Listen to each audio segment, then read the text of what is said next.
In a world where podcasts reign supreme, a revolution is brewing.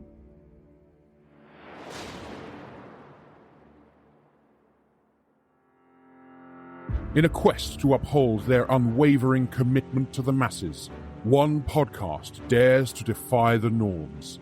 Their fearless hosts have fought tirelessly, vowing to keep their episodes forever free, an unyielding beacon of hope in a sea of paywalls.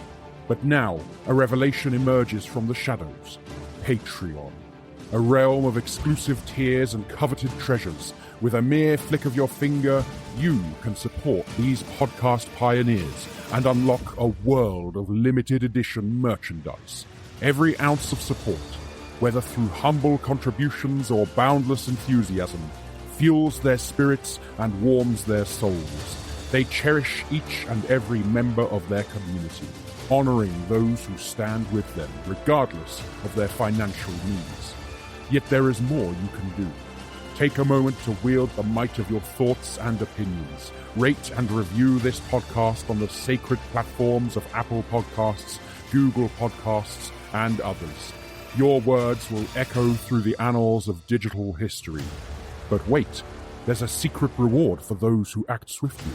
The first 10 souls who capture their review in a screenshot and transmit it to the designated email sanctuary at breadandrosaries@gmail.com shall be granted a holy relic, a free bread and rosary sticker. It is a token of their eternal gratitude.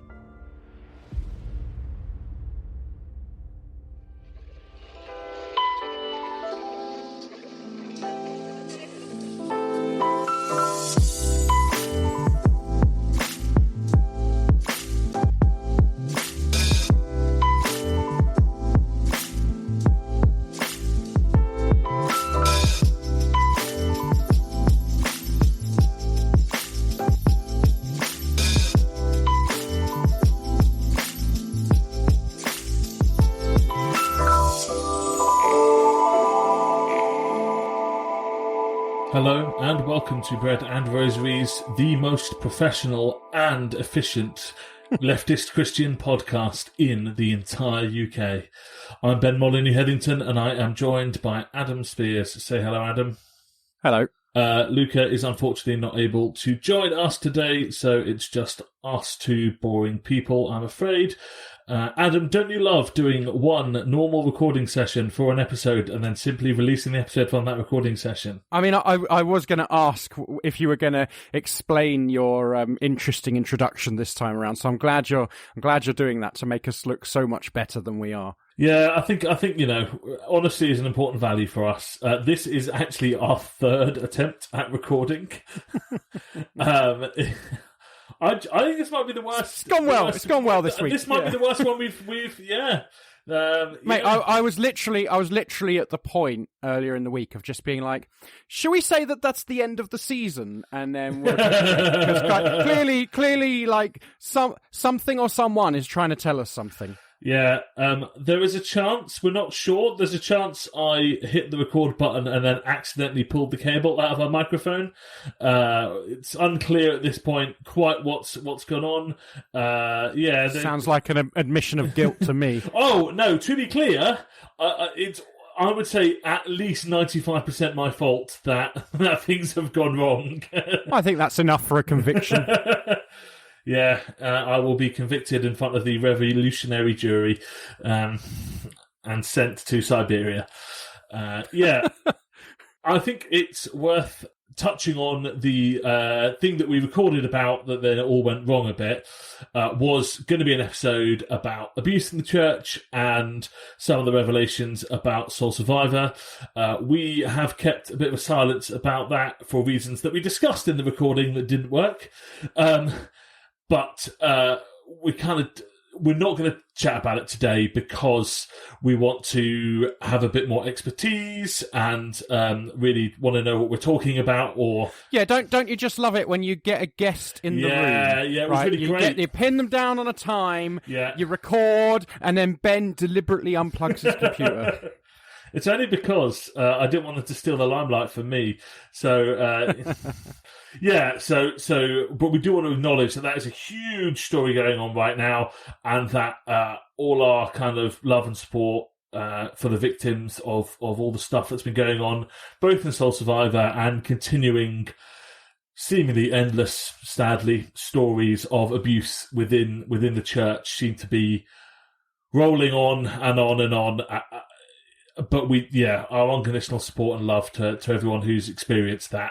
It's worth mentioning as well, just before we move on from that, I don't know about you, but every time I seem to think that the church is making progress on this stuff, and I don't mean progress on it not happening because, to be clear, this stuff will always happen in every institution, in every organization that's big enough, right?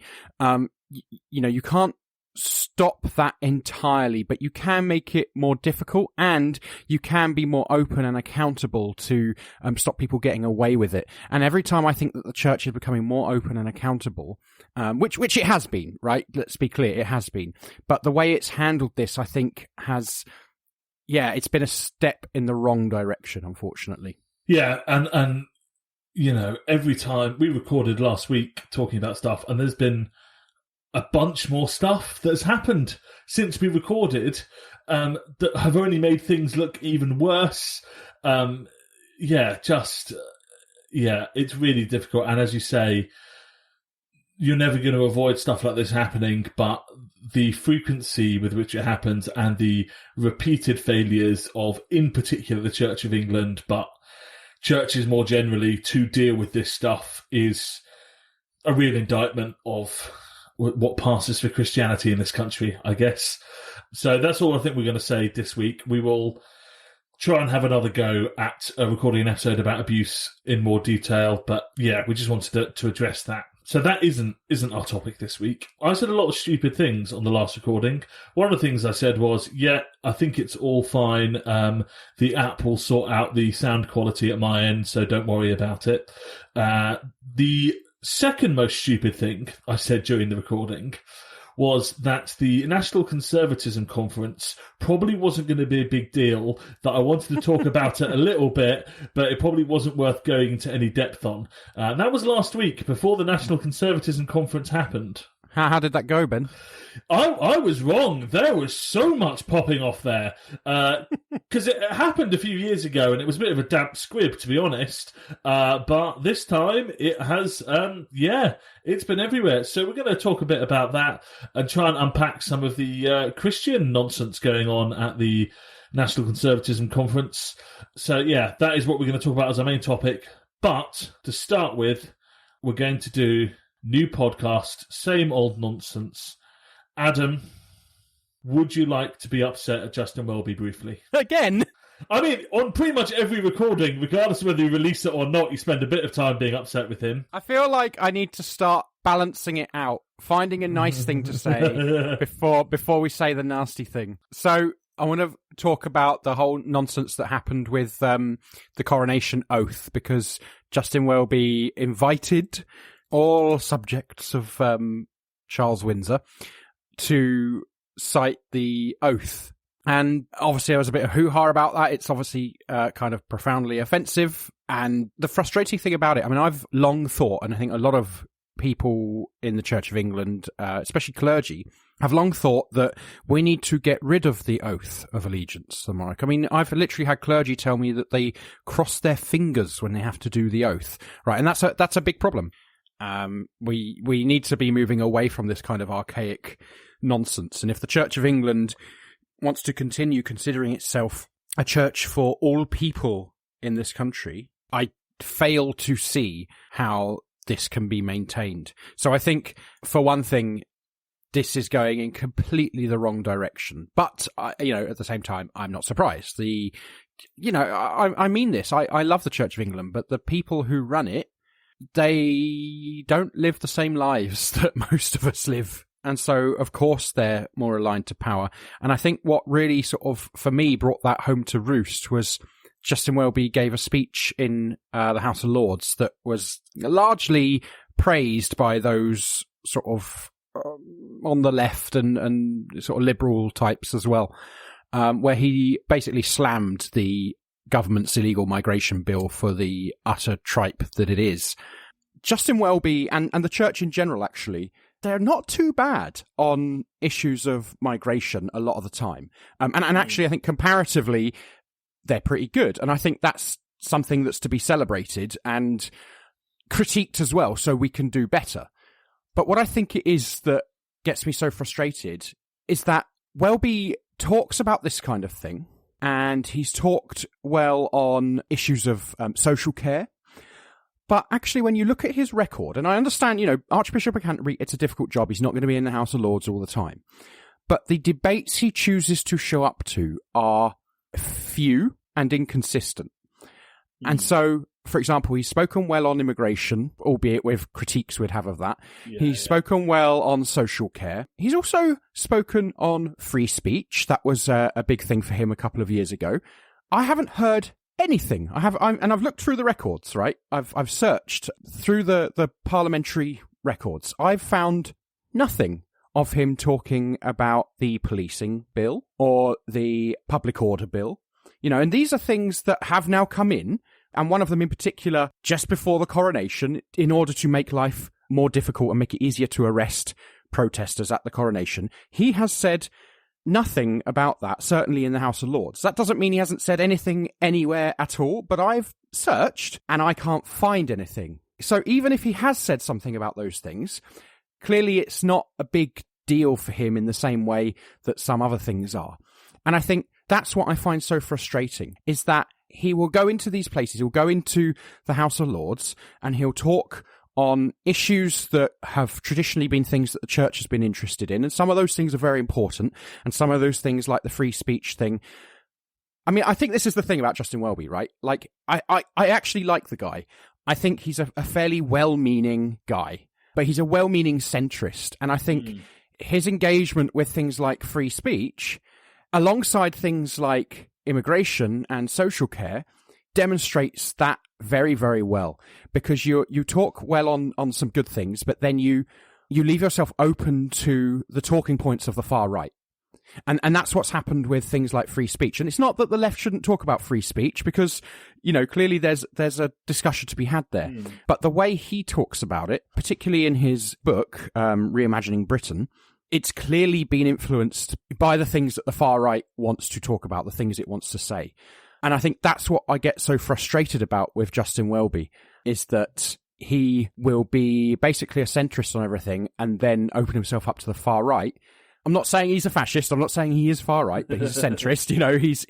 He doesn't recognize that he ends up using the talking points of the far right sometimes. But then when it comes to things that that actually matter, that we would say that matters as people on the left, things like civil liberties, right? The right to protest, the right to take action against certain awful things in society, that absolute radio silence, right? And I think that's a problem, because they are the people who are actually trying to change stuff. And basically what Justin Welby is, what he's doing here, I think, is he's a centrist in the sense that he wants everything to happen in a nice, gentle, legal way. And I say that knowing, he has said in the past that I think Chris Howson, actually, when he was on a while ago, said that Justin Welby had personally intervened to say that priests, need to be able to be arrested sometimes for some things, right? So he will defend it that far in individual cases, but he doesn't, as far as I could tell, really talk about it when and where it matters. And I think that's what's so frustrating about it. He and so many people can't seem to see the incongruity between placing a crown on an unelected head of state's head whilst dissenters are rounded up and arrested, and then coming in and saying that the government need to throw this bill away. Because the whole system is deeply, deeply screwed. And I'd love to get to the point where people would realize that connection between not just upholding the structures of the state, but actively perpetuating them and asking people to swear allegiance to unelected heads of state. And then coming in and saying, what the government's doing here is very bad, and then it's just voted through anyway. Some people have criticised Justin Welby for saying different things or letting people in different audiences think that he believes different things, right? And on some level, we all do that, right? We all adapt how we speak to our audience or to those we're talking with. But I think when it becomes a case of you're letting people think that you believe one thing in this crowd and another thing in this crowd, I think that's a problem. And I remember when I was at Greenbelt a few years ago, and someone asked him about the whole LGBTQ plus issue, marriage in the Church of England, that kind of thing. And the response he gave shocked me, actually, because I knew what he had said before. And what he had said before in other crowds was basically the standard sort of soft conservative line, right? Yeah. He believed in traditional marriage, etc., etc. At Greenbelt, which is a very different crowd, he didn't say that, right? He made this whole thing about how it would be easier to change it if it wasn't for the fact that we have lots of different people in the church and in the global south and so on and so forth. And I thought that was actually, I don't want to be nasty to the guy. As I say, I like the guy, but I thought that was quite a slippery answer. Yes. Yeah, I remember being there for that, and it felt a little duplicitous at the time. Like, he never says, I would support it if it were possible. But rather than spelling out his personal view, he very carefully just talks about why it would be difficult if someone wanted to, which is obviously a view that, you know, Greenbelt goers would be in favour of. But he never actually commits to saying, and if that wasn't the case, I would do it. But he kind of left it just vague enough that you could read that if you wanted to. Yeah, exactly. And I think that's something that he does quite regularly. And I think that's one of the things that we need to be able to critique him for. Yeah. I suppose the snappy way of saying it is that people used to talk about the Church of England as the Conservative Party at prayer. Now it's the Liberal Democrats at prayer. Oh, Lord. Which is worse. Which is just worse. I'm sorry. I do think there's something about a kind of tame radicalism for Welby, and he's far from the only one. But he does get credit for, you know, arguing in favour of migration and defending immigrants and asylum seekers. You know, that is valuable, and he should get credit for that. But it always feels like, whilst there are people who push back against that and there's feathers that are ruffled, it's kind of a safe issue to be radical on, if that makes sense. It's issue that, for whatever psychological reasons, does not have the hold that LGBTQ plus issues have on a certain segment of the Church of England. So whilst there will be some Conservatives vehemently disagreeing with it, it won't feel like in danger of splitting or in danger of causing real problems. And I think as well, like, this is a danger for all of us, right? But to some extent, there's something about Justin Welby being Archbishop of Canterbury, you know, a posh ex-oil exec standing up in the fancy House of Lords with all his hereditary peer mates and saying, oh, we need to let more migrants in. You know, actually that's almost doing the Tories a favour, because that is exactly what particularly Boris Johnson wanted to present, right? You know, the elites are out of control. You know, all these people aren't letting the common men do what they want, and it is men. You know, that is chosen purposefully, that word.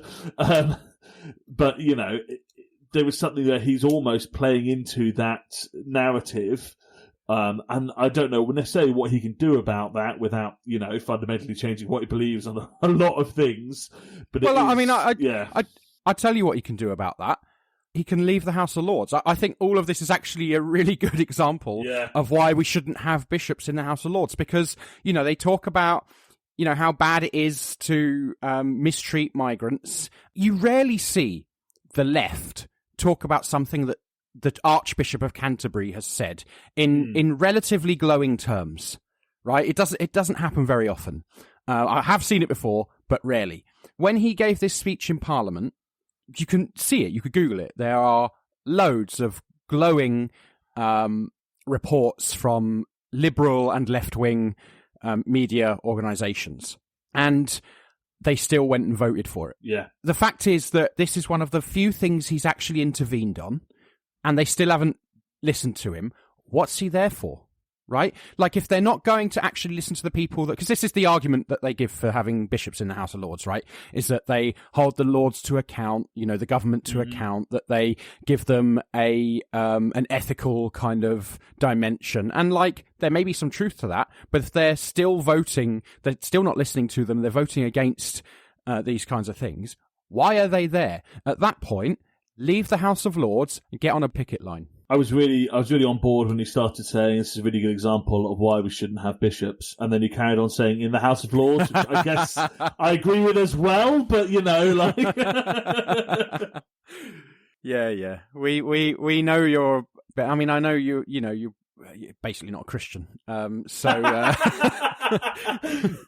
Yeah, right, sure. I mean, obviously abolish the House of Lords anyway, but a good first step to that is the bishops saying, do you know what, you don't even bloody listen to us. Yeah, abolishing the House of Lords, yes, absolutely, but obviously that is something that's going to require a long piece of political work that hopefully we're moving towards. But actually, the bishops themselves have the power individually to simply refuse to take up their roles there, right? That's the distinction here. Yes, abolishing the House of Lords is the ultimate aim, but individual bishops and archbishops are capable of simply refusing to partake in it. So there is... Which would be huge. A problem solvable overnight, right? And would probably lead towards the overall abolition, or at least a step on the way, right? I mean, even if one bishop came out and said, do you know what? I will no longer be attending the House of Lords because of these reasons, right? That would be a bigger deal than if someone from an actual political party, a Lord Temporal, to give it its proper term, if they did it. Because there are plenty of people who actually... I mean, Jenny Jones, for example, the Greens, who I'm sort of a bit of a critic of, actually, as it happens. She's against the House of Lords, and yet she's elected to it, or not elected to it, she has been selected to it. Yeah, kind of the point is that she's not been elected to it, right? Yeah, exactly. So a big deal. But the point is she sits in it, but she wants it not to be there. And so those people exist. If a Lord Spiritual did it, that would be a big deal. And they could do it. Let me ask you a question then, Adam, because I genuinely don't know the answer to this. If by some weird, happenstance of situation, you were offered... I know what you're going to ask. I know what you're going to ask, you bastard. Would you take it on the basis that you should that you could make a difference there, even if you already think it would be abolished? Of course not. Can you imagine me, a lord? I wouldn't laugh. You're still an anarchist. Congratulations. Yeah, I don't think I could. It's hard enough to try and claim to be consistent when you're going into the church anyway. And you have to swear allegiance to the Queen and all, king now, and all the rest of it. Yeah, it's a difficult place to occupy. Then becoming a bit... I mean, this is never going to happen to me. They're never going to make me bishop, right? Like, that, it's touch and go whether they'll make me priest, to be honest. But that will never happen. But if it did... I meant more... I wasn't thinking bishop. I was thinking a Lord's temporal situation. Would you, if you... Yeah. No, Lord, no. No, I mean, I think that's a whole... If you become a bishop and you become... like the 26 bishops or something that sit in the Lords, I think the justification that they give for that that's something that comes with the job. I think it's easier, even though I don't think I could do it, it's easier to justify taking up that position as a Lord Spiritual than it is to justify doing it just because you've been offered it as a Lord Temporal. I think I'd probably lean the same way, even as someone who is slightly more open to the taking of political power and state intervention and all the rest of it than you are. But part of me would be tempted to see how long I could last before I got thrown out, because I don't... I would tell someone to... 5 minutes? I'd tell someone to do things that I won't say on this family-friendly podcast. Family-friendly podcast? Give over. I just think I would not be able to hold my tongue before I use the words posh twat in earnest. Which is rich coming from you, and yet would still probably be true, right? Part of it is just sheer excitement, of being able to use it. Yeah, exactly. Did you want to mention Welby getting a speeding ticket, by the way? I mean, I forgot about that. who cares? But but also it's quite funny. I actually only know this happened because you messaged me being like, we should talk about Justin Welby getting a speeding ticket. I mean, on some level, it really doesn't matter. But there's a part of me that feels like we're missing a trick if we don't talk about this. It's like, it's there for us on a bloody plate, you know? Yeah, I think what's interesting about it, though, is that this kind of shows how... Because he apparently tried to pay it 3 times, and there's just been loads of issues with it, like there's been errors in the system or something. And do you know what I'd really love? Obviously, it's not going to happen, but I'd really love it if this was kind of the catalyst for Justin Welby being like, maybe the system's broken. You know, maybe this kind of thing happens to loads of people all the time in many, many areas of life. That would be amazing, because it's true, it does. And this is just a tiny little taste of that for Justin Welby, but it's not going to change anything. Yeah, I suppose the big deal about it is the fact that he had to actually do a court rather than just paying it. But apparently that was to do with he tried to pay it and there were admin errors, which, yeah, that sounds like modern life to me. Yeah. I mean, he said he didn't even know it had gone to court. And that happens, right? Like it happened to someone I know who ended up getting a CCJ, didn't even know they had, right? And they tried to pay everything and it just wasn't happening. And you know, obviously you and I would say, well, this is because A, the system's fucked, and B, that's how capitalism works, you know? But I think this brings us back to kind of the whole well-meaning centrist thing. You know, Justin Welby is likely to see this as, you know, an individual failure rather than a systemic failure. Yeah. There's a problem in the specific individual. You know, this is not a problem with the general. Which, to be fair, is better than one possible alternative, which is the Archbishop who then bangs on about Orwell when he gets a speeding ticket. Right? You know, that is an improvement for sure. But yeah, I mean, I think I've said this before. But I think one of the things we can say about Justin Welby is, given that the guy went to Eton and then Oxford, it could be a lot worse. Like, yes, that's fair. You know what I mean? Like, the guy's basically a Keynesian. All I will say, though, is that given the man is an ex-oil executive, I do not believe that the crime that he should be in court for is speeding. There's going to be a lot of oil executives in court. In my revolutionary court, there will be, Adam. But I think that this is a really important point, actually, is that Justin Welby, you know, was he personally involved in coups or that kind of thing? Yeah, probably not, right? But I think this talks to the banality of evil. Evil is not individual people doing individually bad things, right? I mean, it is that, but it's not just that, right? It's systemic stuff that people, both individually and collectively, either overlook or can't see because of the way the system's set up. And so you end up with well-meaning people who are implicated in some of the most horrific and brutal stuff that the world has ever seen. And without wanting to take away the complicity of someone who is a senior oil executive, you know, there was an argument to say that every time I fill my car up, which unfortunately is more often than I would like it to be, you know, am I not complicit in the oil industry in some sense? Like, not perhaps to the much as the executive, but still, like, you know, we're all caught in these systems of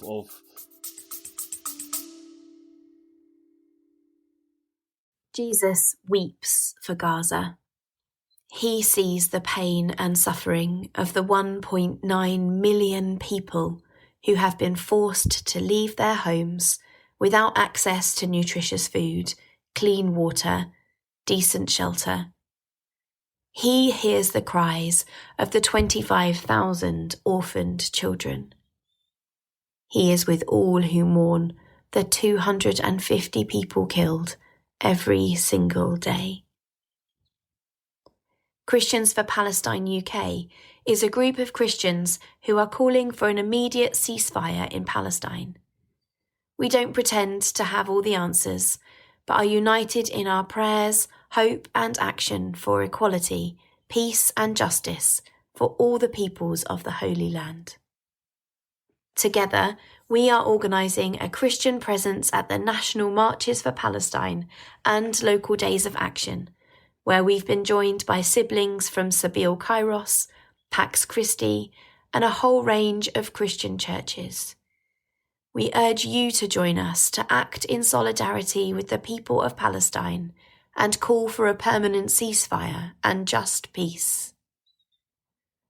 The Very Reverend Canon Richard Sewell, Dean of St George's College in Jerusalem, says, "I warmly welcome the newly formed group, Christians for Palestine UK. Palestinians in Gaza and the West Bank need to see the solidarity of Christians in the UK, and they will be encouraged to see your commitment to stand up for them in their time of terrible suffering." To find details of local actions or to join the Christian bloc at a national march, follow Christians for Palestine UK on Instagram and Facebook, or email christiansforpalestineuk@gmail.com. Join us as we call for a ceasefire now. Well, no, Horror. you are, Ben, but the rest of us aren't. It's only you. That's fair. To be fair, I do just do donuts in the parking lot, so that's on me. I thought you meant literal donuts then. I was like, I could go for that. I could go for donuts in the parking lot. Anyone who knows me knows I'm far more likely to be eating donuts than doing them in the car. Like, you'll be eating them in the car, though. I am bad for eating in the car. It's a terrible habit, but is it though? Just clear up after yourself. That's all. It's not that bad a habit, is it? Crumbs. It's crumbs. Well, man. If you're eating donuts, I suppose, yeah. But also, then the car is full of dog hair, so who cares at that point? Like, what have you been eating? I'm not gonna touch that.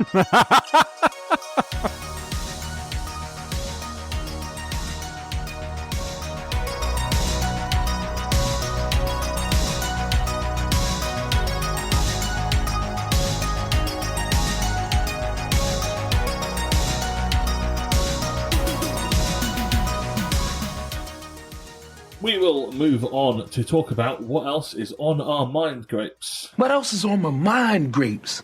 I've got something that I wanted to bring up that's been on my mind, Grapes, which is a topic that I want to just do a quick trigger warning for, because it is quite an intense topic. We are going to talk a little bit about the death of Jordan Neely. So this is, the murder of a black homeless person in America. We're going to talk about it for a few minutes, so feel free to skip forward if you don't want to deal with this right now, if you're not in the space to be thinking about this stuff. But for those of you who don't know, Jordan Neely was, as I say, a black homeless man who was probably in the midst of a mental health crisis on a New York subway almost 2 weeks ago now, actually, and someone pinned him down and essentially strangled him to death. It was absolutely horrifying. It was on a crowded subway. No one intervened. And there's been all sorts of horrible, horrible stuff around it. There's a really, really good piece by Adam Kotsko, who is a kind of, I don't know if he'd call himself a theologian, but I think he is. I don't want to accuse someone of being a theologian without a cause, like this. That would be slander, wouldn't it? Adam Kotsko is a really good thinker on a lot of this stuff, and he wrote a great piece that we'll link about the way in which the Good Samaritan has been used to describe the man who murdered Jordan Neely, and a really interesting and powerful reflection on the nature of parables as that which condemns people rather than saves them. But what I wanted to talk about a little bit was a piece that was written in the online magazine Defector by Albert Bernecco, and I'm just going to read a big chunk of it because I think it's really interesting. People have weird ideas about things like vulnerability and safety sometimes. Imagine this scenario from scratch. Imagine some God's eye view of it. Not as it actually happened, in the end, but from the beginning. There is a place full of people. Into this place comes a person who has nowhere to live, who is hungry and thirsty and tired and in obvious distress, who, very probably, like a huge number of Americans, including many without permanent residences, suffers from mental illness. Go ahead and grant that this person, homeless, hungry, thirsty, tired, stretched just as thin as those conditions might stretch any person, is behaving erratically, that their comportment might disturb others. So, who is vulnerable here? Who is in the greatest need of help? What is the actual problem? How might this small ad hoc instantiation of community solve it? I'm struggling to put this into words. I can't tell if it's because what I'm trying to express is ludicrous, or because it's so dully obvious that I've never bothered to actually think of how to say it before. Sometimes you have something that somebody else needs more than you do, and you can afford to spare it, and the easiest thing in the world is just to give it to them. In that moment, to have what you can give them is itself a gift, a thing to be thankful for. In my lifetime, this society has seemed ever more fanatically opposed to that possibility, and ever more committed to the idea that of all things a vulnerable person might legitimately need, help, simple material help, is never one of them. But, how many people were on that train? How come nobody just, offered Jordan Neely a swig from their water bottle? Or hell, tried to pry off the guy literally strangling him to death right there on the floor? Did any of them have anything at all that they could give to the person first suffering and then just straight up dying right in front of them? And I found that to be a really powerful piece of writing and really got to the core of the total lack of care that whole incident kind of reveals. But I also found that segment really made me think of how Christian some of the ideas there are, and how, I'm going to say biblical, with wanting to be very careful with using that sort of language. But actually, those are ideas that crop up in the Bible all the time, actually. The one that immediately jumped to my mind is 1 John 3, verse 17.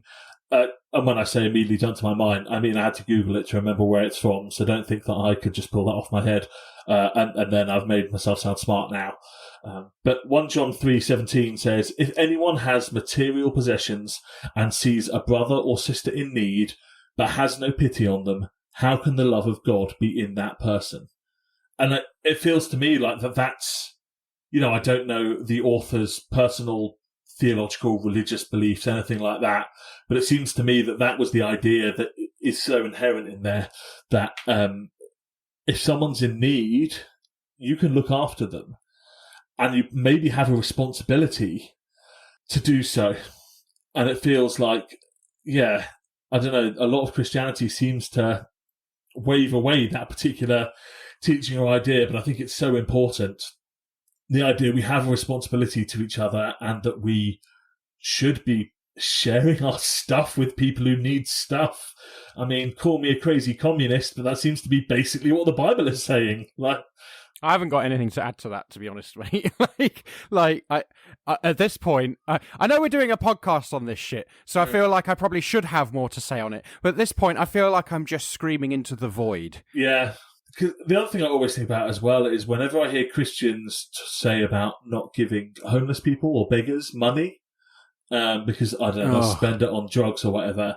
And, okay, I think that's bollocks anyway. I also think you should treat them as people who have the right to make their own decisions. And if they want to use drugs to make their life easier, fine. But I also just think, even if that is true, even if, it's, practically wrong, as a Christian, Jesus is pretty explicit that if you see a person begging, that is him. That is Jesus.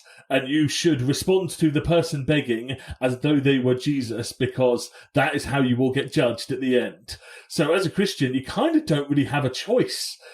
You shouldn't, if you're actually taking your faith seriously, you have to give money to beggars. That's just built in, I'm afraid. Well, also, I mean, if you're going to make the argument that you should only buy them food or drink, that you shouldn't give them any money, are you going to say that functioning alcoholics and functioning drug addicts shouldn't have a job, right? Because what do you think they're spending their money on, right? And they get more of it. Do you know what I mean?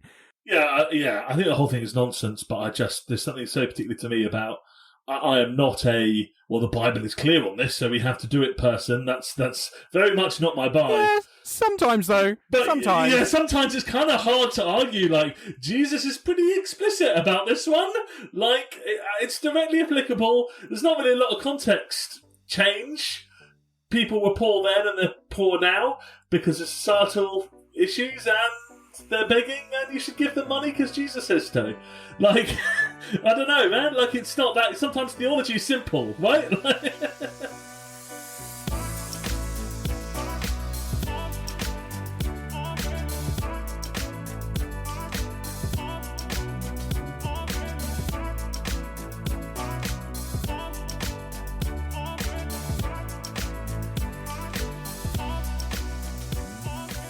shall we move along to our main topic of the day?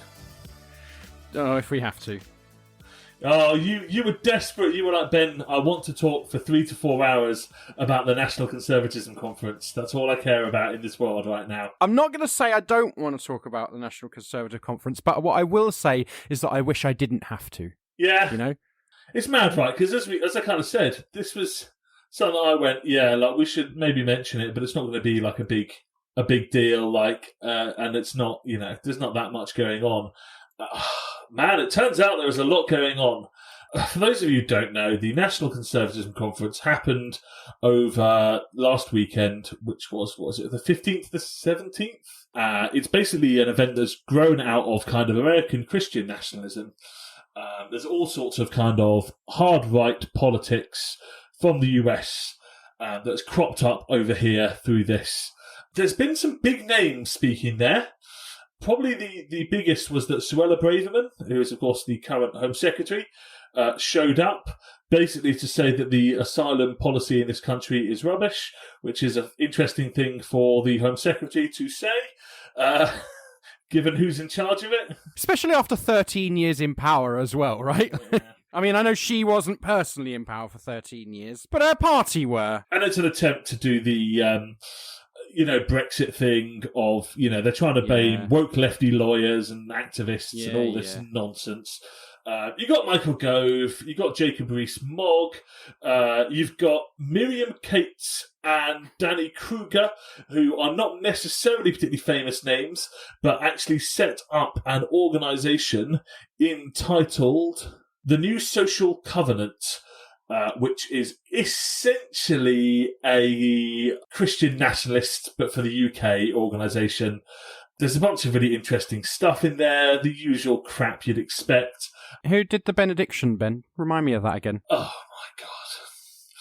So, a serving Anglican priest popped up there, and it wasn't one of the ones you'd expect. It was one of the ones I'd expect, but it wasn't one of the, it wasn't Calvin Robinson, not that he's a proper Anglican anymore or whatever, but, but it was, in fact, a gentleman by the name of Marcus Walker. He did a benediction, which I don't really know what benediction is, if I'm honest. It's a prayer, right? Yeah. A benediction is like a blessing, right? So like you start a service off by... sometimes, I think actually normally it's at the end of the service, but it's a blessing, yeah. Now, opponents of same-sex marriage say things like, you can't bless sin. And although I disagree with them in the context of queer life... they're using it. In this context, there does seem to be a useful... the reason that I note him is that he is the chairman of our friends at Save the Parish, which is an organisation... But they're such good, sensible, liberal folks, aren't they? It Save the Parish. We've spoken about Save the Parish before, and how they're a deeply conservative movement, but very successfully pretending to be middle of the road. Marcus Walker is... Well, the fact he's turned up at this conference tells you all you need to know about him. But he is certainly on the far right. He's an interesting person because he is, as I say, clearly on the far right, serving Anglican priest, and quite a high-profile one given his involvement in the Save the Parish movement.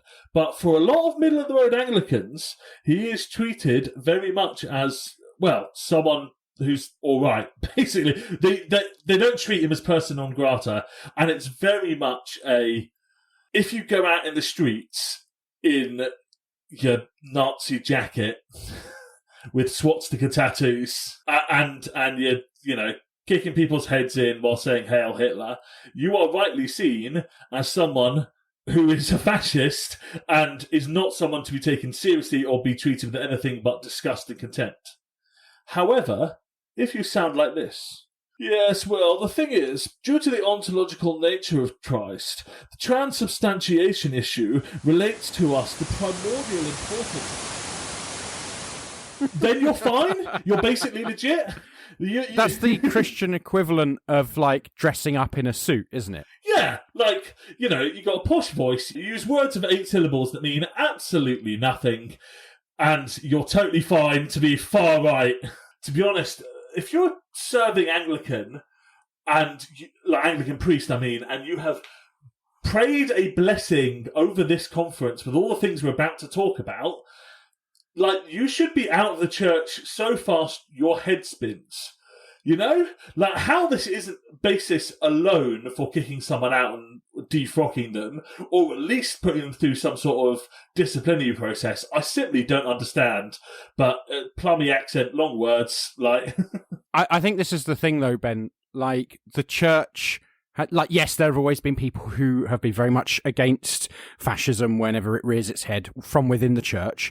But the church has pretty much always, as an institution, sided with fascism, right? Because institutional churches, especially those that are established churches, are fundamentally part of that ruling elite, right? They're fundamentally part of that order. And so, yeah, I'm not surprised at all. You're right. He should be out so fast that his head spins, but like, of course he isn't. Yeah, I mean, everyone wants to believe they're Bonhoeffer, but Bonhoeffer's important because he really stands out, not quite alone, but, you know, the Confessing Church is a very small movement in Christians in Germany in that period, right? Everyone wants to be Bonhoeffer, but the vast majority of Christians, historically, they ain't been Bonhoeffer.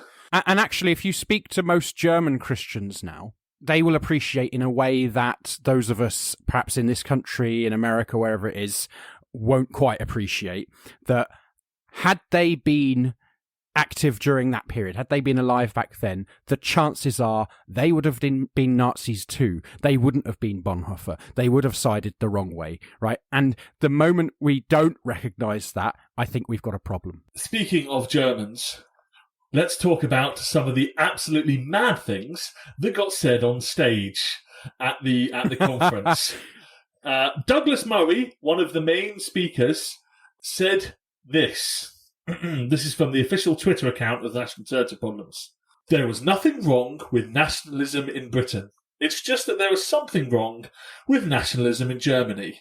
I don't see why no one should be allowed to love their country because the Germans mucked up twice in a century.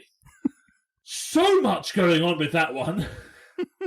They did muck up, to be fair. A muck up, somewhat of an understatement. Just a bit. Well, just but also, I have to ask about twice in a century, because I genuinely don't know if twice is First and Second World War, or Second World War and East Berlin. Like, I genuinely don't know which one we're meant to think it is. Because First World War, man, I don't know. Like I'm not saying the Germans were good, but I don't think anyone comes out well out of that one, right? Like, I think, let's be honest, Ben. Like, he means the wars. He's not. The Holocaust has not even, entered his brain as he said that. Like, he's thinking about 2 world wars, and presumably 1 World Cup as well. I was going to say, it genuinely could be the 1966 World Cup that he means. Like, so they mucked up 3 times. There's not a lot more to say about that. It's Holocaust denial. So, and that's bad, I think. Speaking of Holocaust denial... There was more? Surely not. The reason the left has such ire for the Jews is jealousy. They want to replace the Holocaust with slavery in order to wield its legacy as a weapon against Western culture. That is the quote-unquote historian David Starkey's comments at the conference. No, David Starkey would never say something like that, would he? Yeah, man. And like, I'm not being funny, but like, David Starkey is the point at which you stop pretending to be centre-right, right? Like, you are just doing fascism. He can't even appear on the BBC anymore, right? That's how fascist he is. Like, they won't have him back on anymore. Yeah, so this is the sort of conference we're talking about. Those were kind of extreme examples of it, but the stuff that's being said there makes sense within the context of the conference. It's the most extreme, the most headline-grabbing, but if you look at all the stuff that's being said there, there are ideas there that are just straight up eugenicist. People are talking about birth rates in this country, which is simply a fascist talking point. It directly from classic fascism.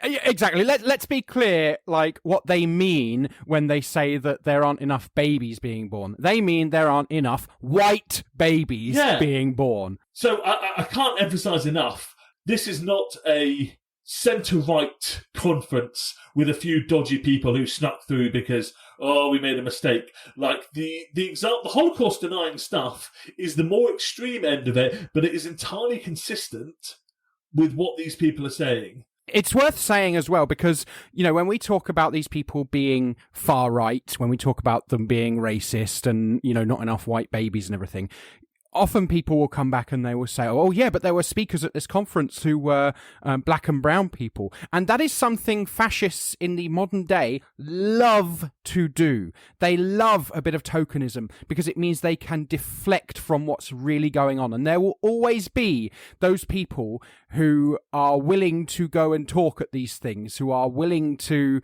who do not see, perhaps, that the stuff that they are advocating for would see them dead as well. And also, let's not muck about, there's a few of them, but it is the whitest, middle-aged, maleist-looking lineup you've seen in quite a while. Like, Suella Braverman tops the list of speakers, and then it's a lot of middle-aged white men from there on out. There's a few... as you say, they use these people, and these people think they are, above what will happen, and maybe they are, but it is fundamentally an extremely white and mostly male lineup. So that's, I think, a general introduction to it. Lots of people are talking about this.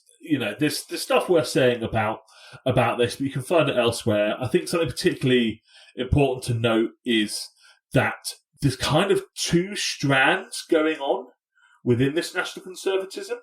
Everyone's kind of on board with the social conservatism, but economically, there is a strand of this which is much more interventionist, does want the state to intervene, even if in some ways they are, still looking at austerity and defunding.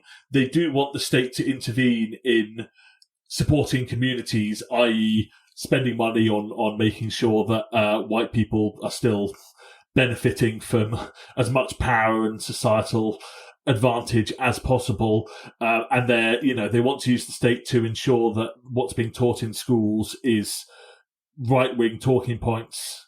They are statists to some extent, and there are kind of pure economic and market liberals, right? They want everything to be done by the market. So in some ways, this is not a ideologically consistent movement, but fascism very rarely is that ideologically consistent. So I don't think it matters that much that they are slightly divided, because the stuff they could still achieve, even being divided, is terrifying enough as it is. Well, it's also worth saying that business people and businesses, historically, they might not have started out as fascists themselves, but because their overriding principle is profit, they will always side with fascists if the fascists are in the ascendancy.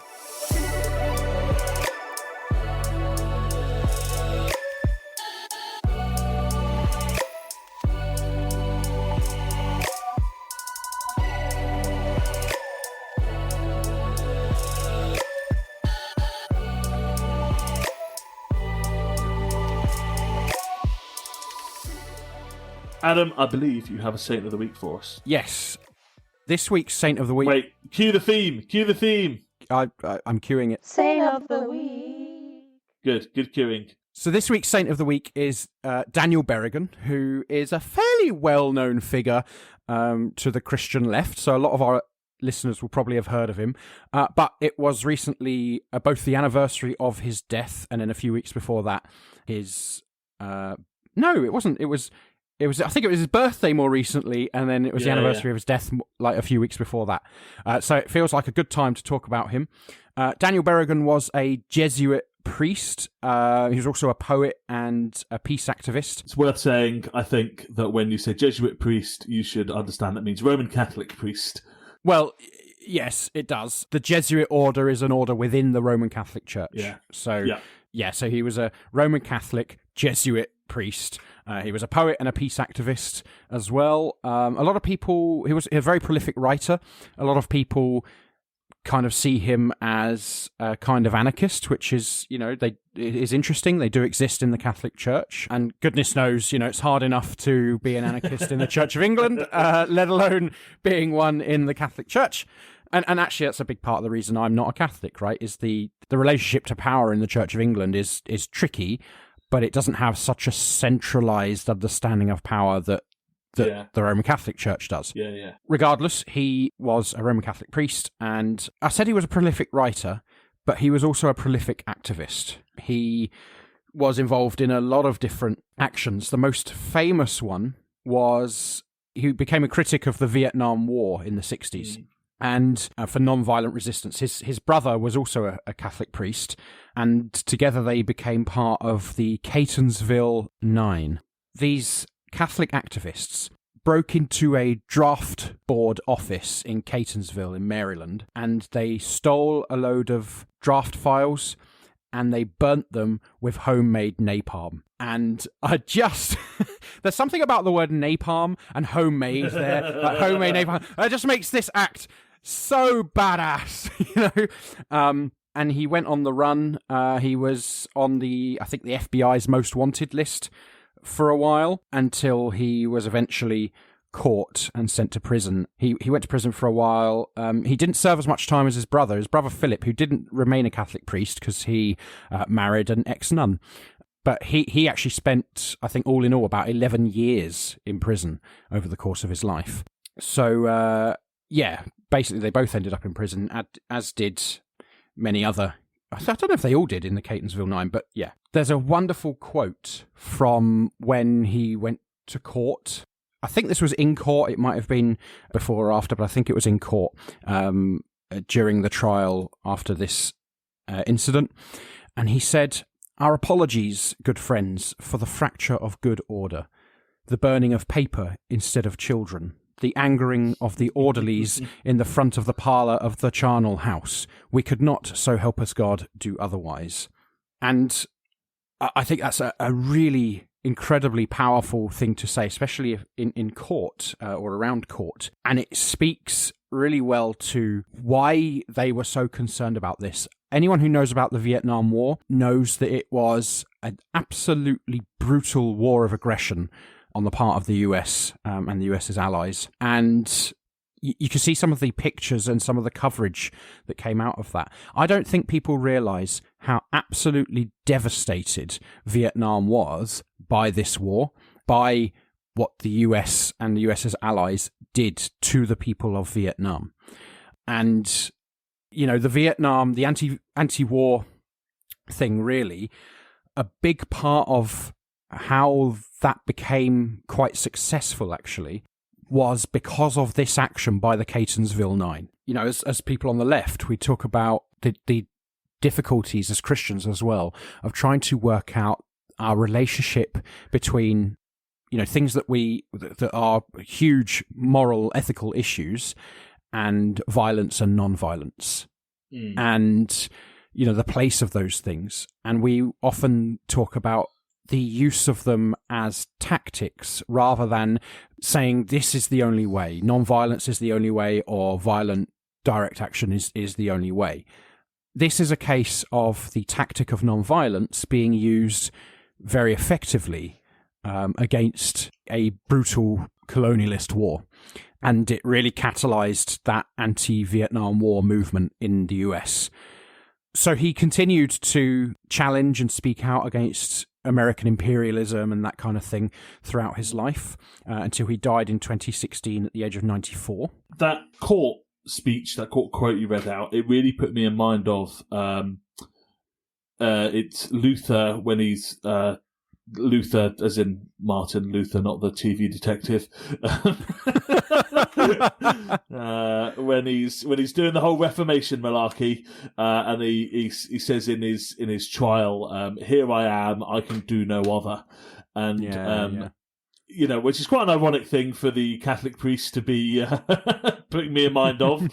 But there's something so, powerful about that rhetoric that Christianity and other religions have access to, that claims a kind of higher authority, higher power, higher calling on your life, and obviously that's not to say that we all don't have, higher principles or whatever, but just rhetorically to have that ability to go, my religion, the God I worship, demands that I act and be in such a way in relation to the power of capitalism and so on.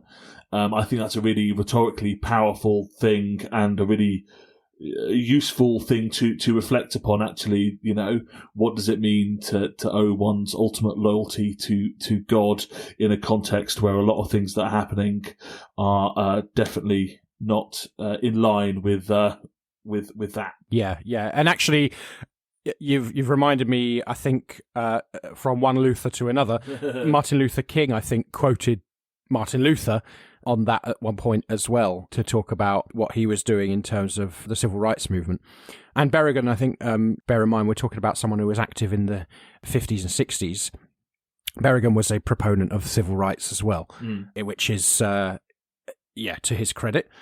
There's a difficulty, I think, as well with Daniel Berrigan. He advocated for a consistent life ethic, which is a worldview that it advocates for a broad commitment to protecting life, which includes opposition to war and the death penalty, but also abortion as well.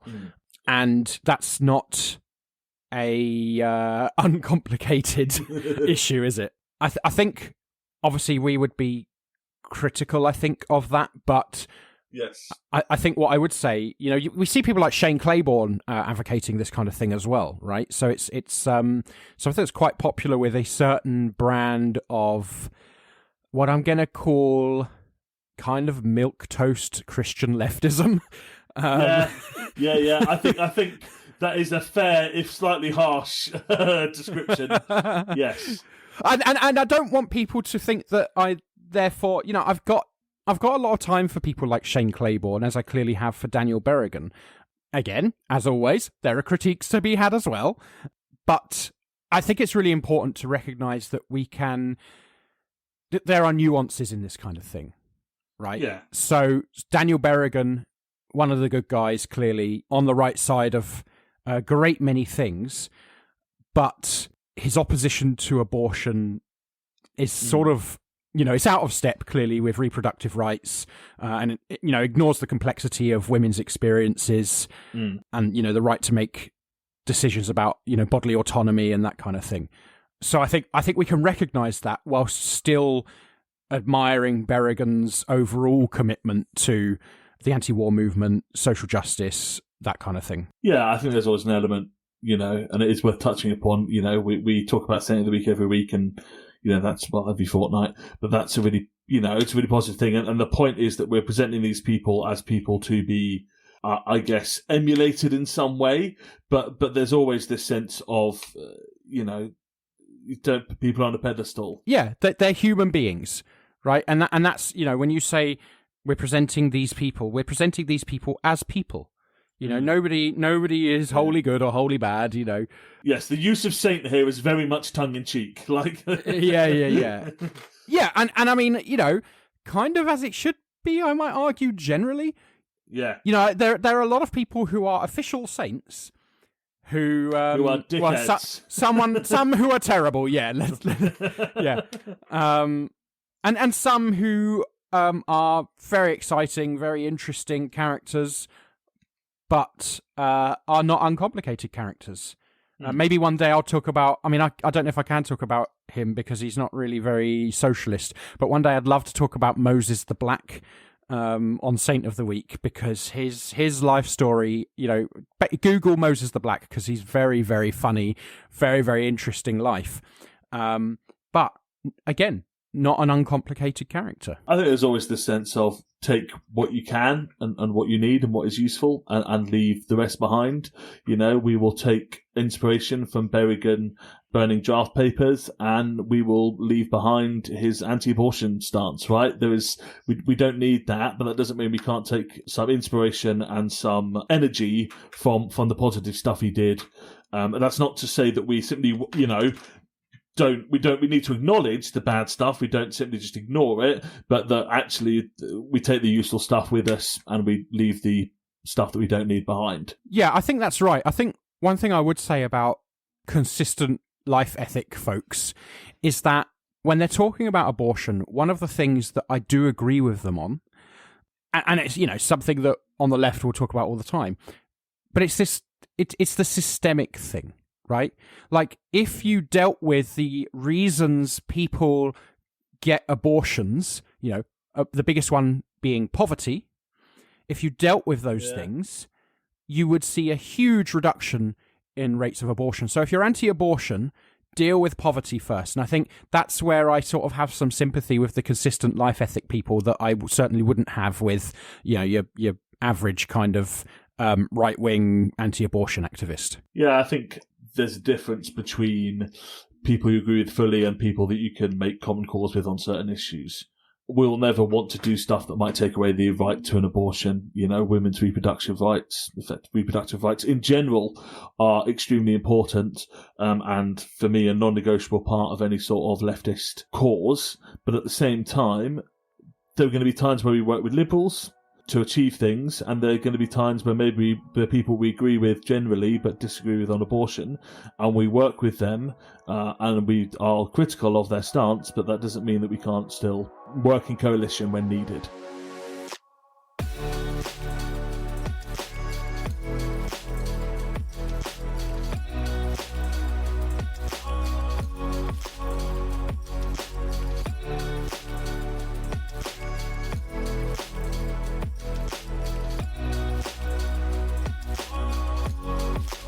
The closing speaker of the conference was James Orr. He is a theologian, and that was why I was so careful to label Adam Kotsko one earlier, because that's what, unfortunately, that is the group of people that he has been placed in there.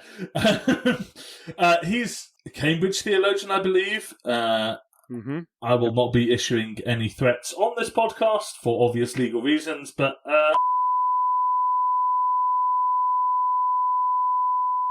I don't know if we can leave that in, Ben.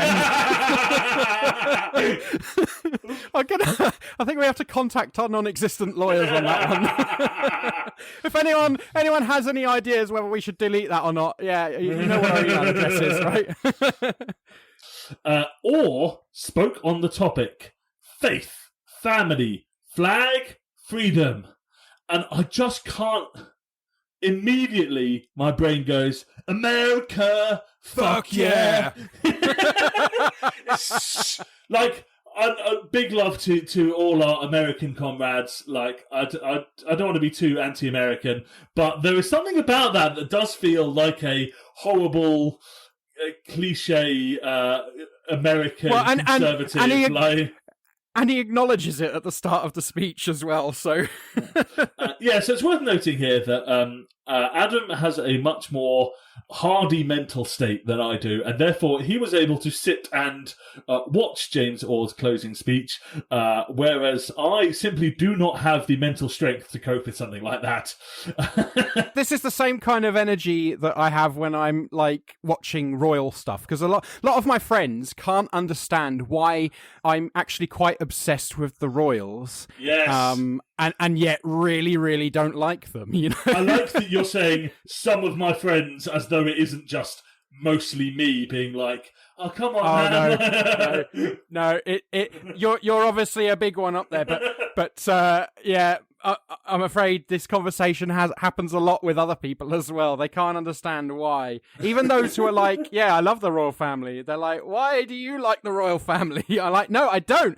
I watch this stuff, right? Because you got to know your enemy. On one level, I agree with you, but on another level, work is hard, and I come home, and I kind of want to not watch James Orr talk about faith, family, flag, and freedom. Like, of the list of things that I want to do when I come home, I don't think it's completely bottom, but it's like bottom 5 for sure. It's in the relegation zone. Like, it's. But you did watch it, so tell us what wonderful things did the theologian James Orr have to tell us about how fascism is actually really Christian?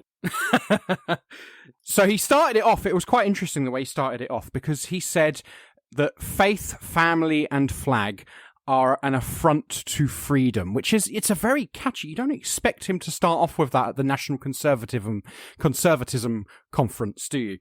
But his whole point here is that actually it's an affront to freedom for progressives. Progressives, he says, for progressives, freedom must always come first.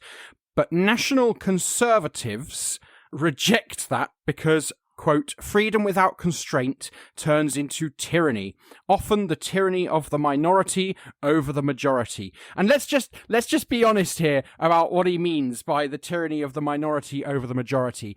He means there should black people, gay rights, no, get under your rock, leave it to the white people. That's what he's getting at here. He should have the freedom to say all the slurs that he wants to say and not get in trouble for it, Adam. That's freedom, okay? You bloody communists don't understand that freedom isn't about the freedom to make decisions about your life unconstrained by a system that grinds most of us into the dirt, but it's actually about the freedom to say slurs. That's freedom, really. So, read a book. Yeah, I feel like there's quite a lot from this podcast that we're going to need to cut. And that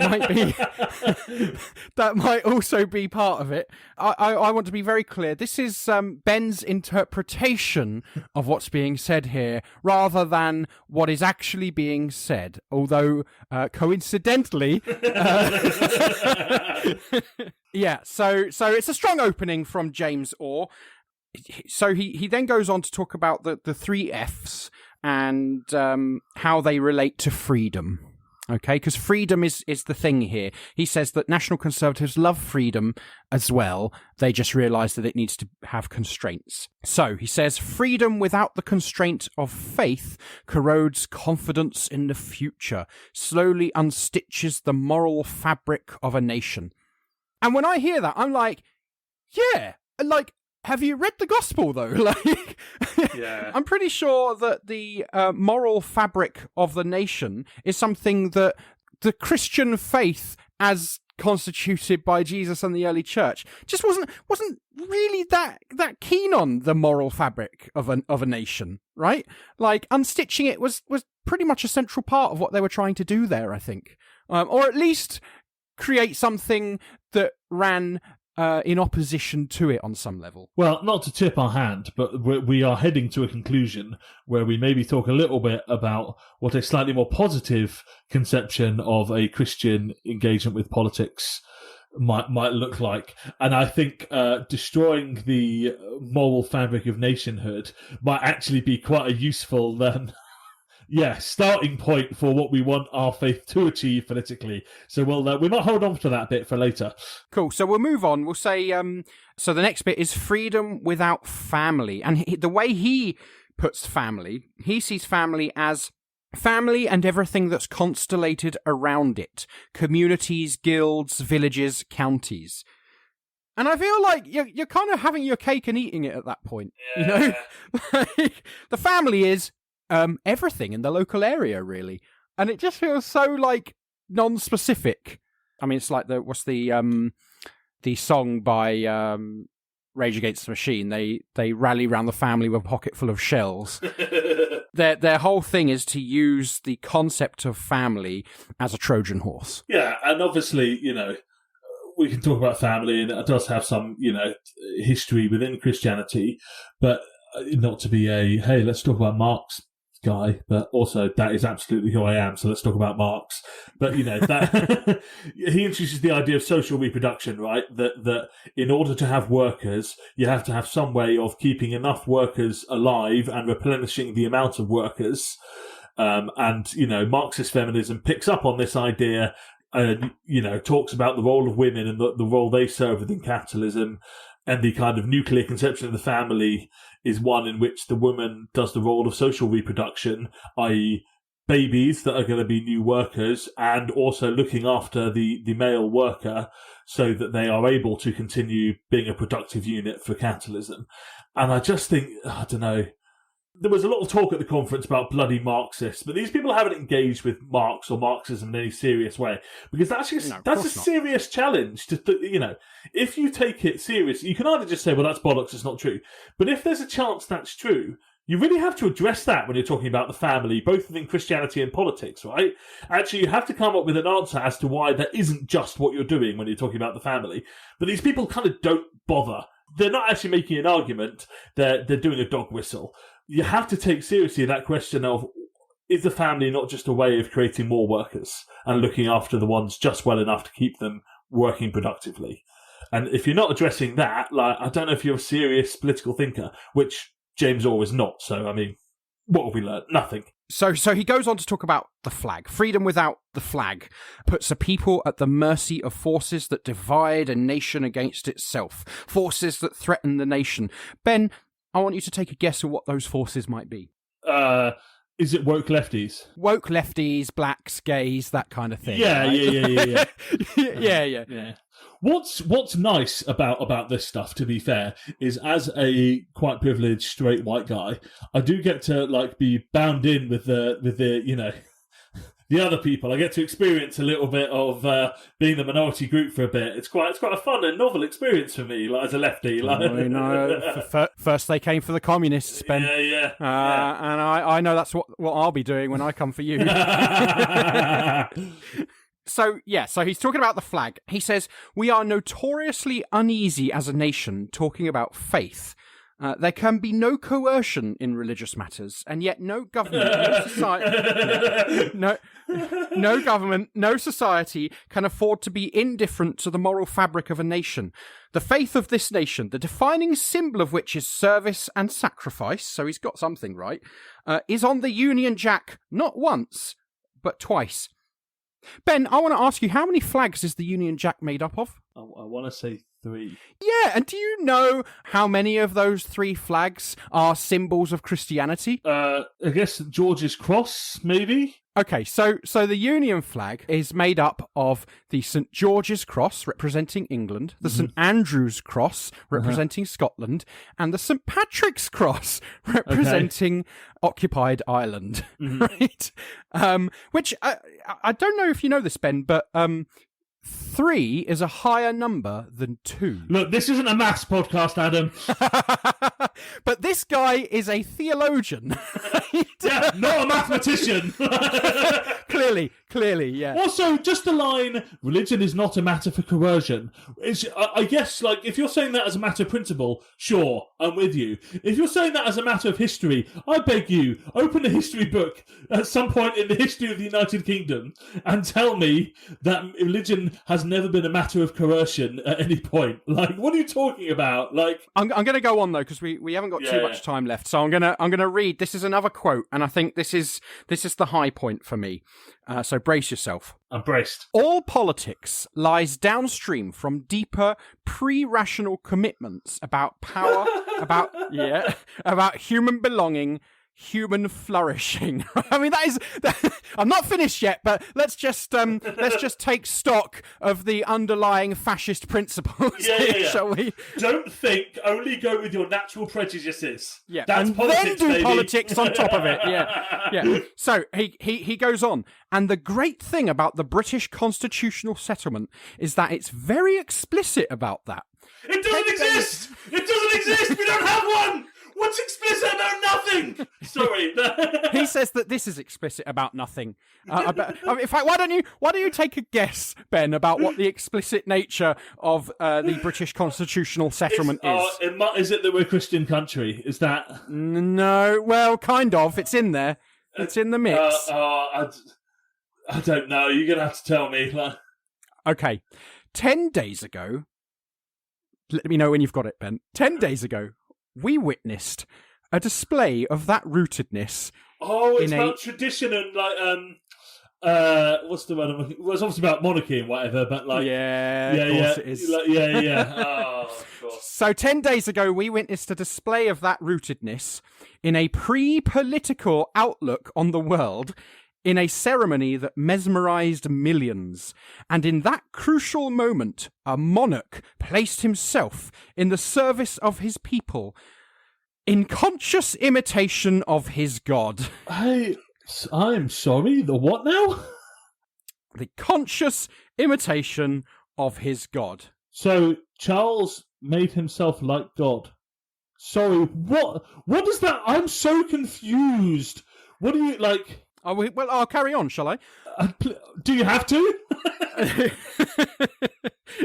So one can treat his faith as pure fiction, a good chunk of the country does, and still wonder.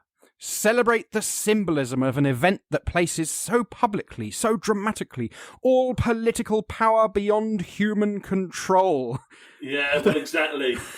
The sacred is what keeps the secular secular. That's so important, though, right? Like, because that is absolutely the grand... You can't actually change stuff because that's God's realm. You know what he's doing? You know that is what he's doing here. That is just straight up divine right of kings. Yeah. That's what he's done here. You know, and like you know, we sometimes like to think that the idea of divine right of kings died out like 300 years ago or something. Mm-hmm. It didn't. It's still very, very alive in the minds of these people, and alive in the Constitution that we definitely have. I've got it in my back room actually written down. We don't just make it up as we go along based on who has the most power. There's definitely a real Constitution that exists. It's over there. No, over there. Don't worry about it. It exists though, definitely. So his whole point about the role that the Christian faith has to play in this country is that basically there's a new religion that's trying to rise up and usurp it. Can you take a guess what that religion is, Ben? Oh, it's got to be wokeism, right? Yeah, pretty much. Yeah. It's one that dominates every news cycle, that's colonizing the public square. That's your fault! That is your fault! You keep fucking talking about it, you people! Don't... Oh yeah, wokeism. Everyone's talking about wokeism. That's because you won't shut the hell up about it, man! This is why I didn't watch this speech. I got so angry at the time. I know. So he says it's colonizing the public square, expunging from it every trace of conventional religious commitment.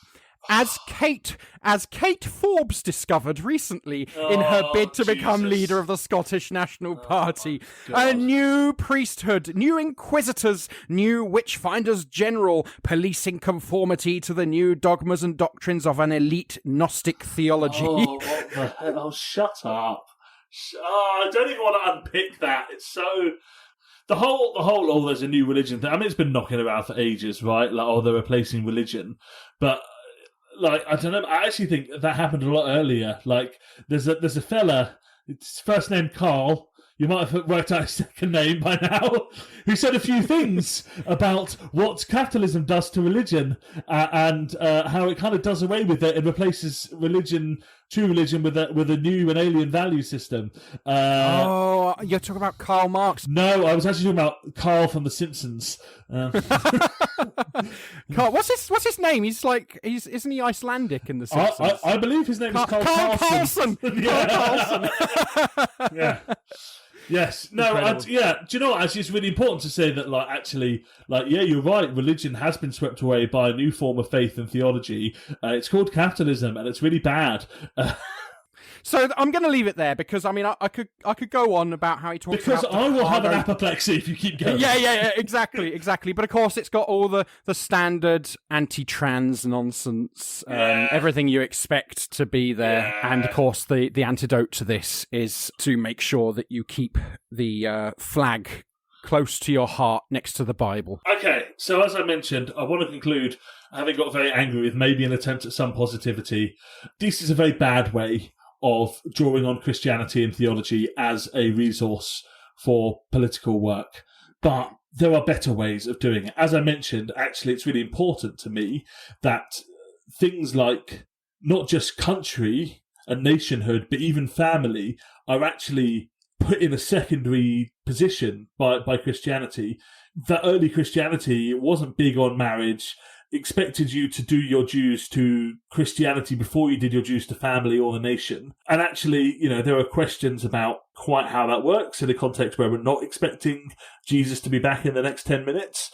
But there is a really important resource there for unpicking some of these ideas and saying, actually, Christianity is opposed to nationhood and to family to some extent. Unpicking the fabric of nationhood and family is kind of at the core of early Christianity in some ways. So that was one thing I already picked up on. Have you got any other thoughts about in what ways Christianity could be a helpful resource for political kind of approaches, I guess. Well, I mean, I think just when you think about how that organization happens, right? So he's trying to, as I say, use the family as a Trojan horse for something, fairly deeply evil. And I think there's an impulse in Jesus, actually, that recognizes the concepts of family, blood ties being thicker than what is good and true, and nationhood being more important than what's good and true. Actually, Jesus turns that on its head and tries to create a people who are bound together on love, right? And what that looks like is a very, very practical thing. Actually, selling your possessions, giving them all to the poor. And there's not really a lot of disagreement on that particular... There's lots of disagreement in early Christianity. There's not a lot of disagreement on how that particular aspect of it is constituted, certainly early on, which is how we end up, with people like us prattling on about how Christianity is communism, I think there's something really important about how community is understood in Christian terms, exactly. Yeah. Right? I think it's always interesting when people want to talk about nationhood, they reach to the Hebrew Bible. And I think there's actually reasons to dismiss that anyway. And I don't want to do a kind of Marcionite heresy where I dismiss Hebrew Bible. But actually, I think it's revealing that when people talk about communities and they talk about nations, they don't engage with how those things are seen in the New Testament. Actually, it's really important that part of what happens with the development of Christianity is the universalization of the religion, that it is not a religion focused on a specific nation, ethnic group, or people. There's a lot to say about that, and a lot of very complex theology, some of which is very deeply anti-Semitic. So we want to be really careful about that. But it's so important to say that the concept of community as found in Christianity is one that is so radically different from what these people want to represent.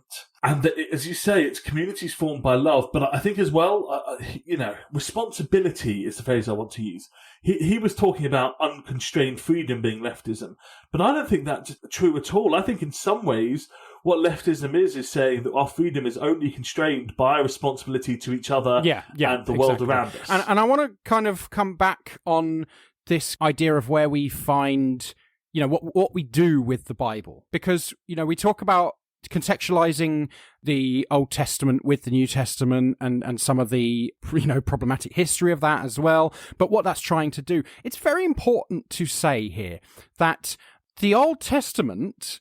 or as, I think we should get into the habit of calling it the Hebrew Bible, is not univocal, right? It does not have a single unified voice saying the same thing at every point, which is why, yes, you can find some nationalism in the Hebrew Bible, absolutely, God's relationship with the Israelite people and their identity as God's chosen nation, that kind of thing. But as it goes on, there's a growing understanding of the inclusion of non-Israelite people, of God's mercy on people who are not Israelite but have done something wrong and then, turn away from that. If you want to read something about that, read the book of Jonah, right? The whole thing is about that, right? And the book of Jonah follows on from a book that has just been telling you that the opposite was true. And so, it's not that you can just... take this notion of nationalism and just plant it directly into our modern context and say, well, there it is, plain as day in the Hebrew Bible, because it doesn't agree with itself. And not to make it Bible corner, right? But when people talk about Jonah, they only talk about the first few chapters of Jonah, which is the kid's Bible story you all know about. He got swallowed by a big fish. And he prayed, said, I'm really sorry for ignoring you. And that's why we've got to be obedient, because otherwise a big fish will swallow us. And what they don't talk about is the next bit where Jonah goes, preaches to Nineveh. Nineveh turns its back on sin and converts to God. And Jonah is a giant whiner about it and is like, God, I was really hoping you'd smite these guys. What you doing? And God basically is like, don't be so xenophobic. Like, sort yourself out, mate. Like, people outside of Israel I care about as well. Yeah. So get over yourself, you xenophobe. And that doesn't go into Bible study, Sunday school as much for some reason, but it's really an important thing to kind of bear in mind. 100%. And there's one other thing I want to mention that's kind of quite funny. I may have mentioned this on the podcast before, so I apologise. But Jonah has my favourite line in the whole Bible, and actually I think it happens twice. And it's the line, God appointed a worm. Yes, yes. I just love this idea of God appointing a worm for this sacred task, you know. But actually, to me, you know, maybe I'm drawing too much out of this, but there's something deeply caring about that, right? About God appointing a worm for his task, you know. And if God appoints a worm and loves this worm for this task, you know, why wouldn't God love this people that perhaps he hasn't chosen in quite the same way that he's chosen the people of Israel? And that worm, as we know, is predestined for heaven, while other worms are predestined for hell.